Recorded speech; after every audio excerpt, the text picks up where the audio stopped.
സ്വന്തം ഭാര്യയോട്, നാട്ടുകാരെ നല്ലത് പറയുന്ന ആളല്ല, സ്വന്തം ഭാര്യ അവൻ മരിക്കുന്ന സമയത്ത് അല്ലെങ്കിൽ അവന് ജീവിച്ചിരിക്കുന്ന സമയത്ത് അതൊരു നല്ല മനുഷ്യനായിരുന്നു എന്ന് പറയുന്ന ഒരാളായിട്ട് ജീവിക്കാനും കൂടെ നമ്മൾ ശ്രമിക്കണം. ഞാൻ എന്റെ വല്യപ്പന്റെ ഖബർസ്ഥാനിൽ പോയതായിരുന്നു.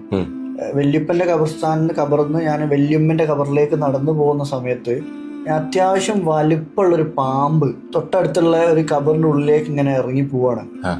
അപ്പൊ അത് പെട്ടെന്ന് സാധാരണ ആണെങ്കിൽ നമ്മളൊരു പാമ്പിനെ കാണുന്ന സമയത്ത് പാമ്പിനെ കണ്ടൊരു പേടിയാണ് ഉണ്ടാവുക. പക്ഷെ ആ സമയത്ത് എനിക്ക് ആ പേടിയല്ല വന്നത്. അത് ആ ഖബറിലേക്ക് ഇറങ്ങി പോണ കണ്ടപ്പം പടച്ചോനെ, ഞാനും ഈ ഖബറിലേക്ക് വരാനുള്ളതാണല്ലോ.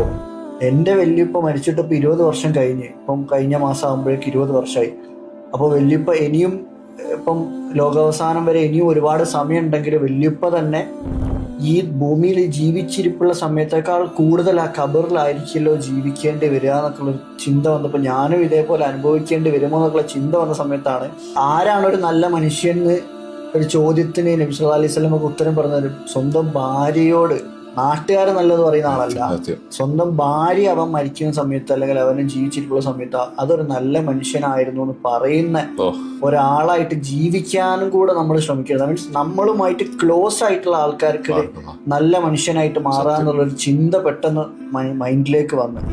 ഇപ്പൊ എന്തെങ്കിലും ആവശ്യമില്ലാത്ത കാര്യങ്ങൾ വെറുതെ ദേഷ്യം പിടിക്കാലും മീൻസ് അങ്ങനത്തെ ദേഷ്യം വരുമൊക്കെ ആണെങ്കിലും ഉള്ളിലിപ്പോ ഇങ്ങനെ ചിന്തിക്കും പാമ്പ് പാമ്പ്.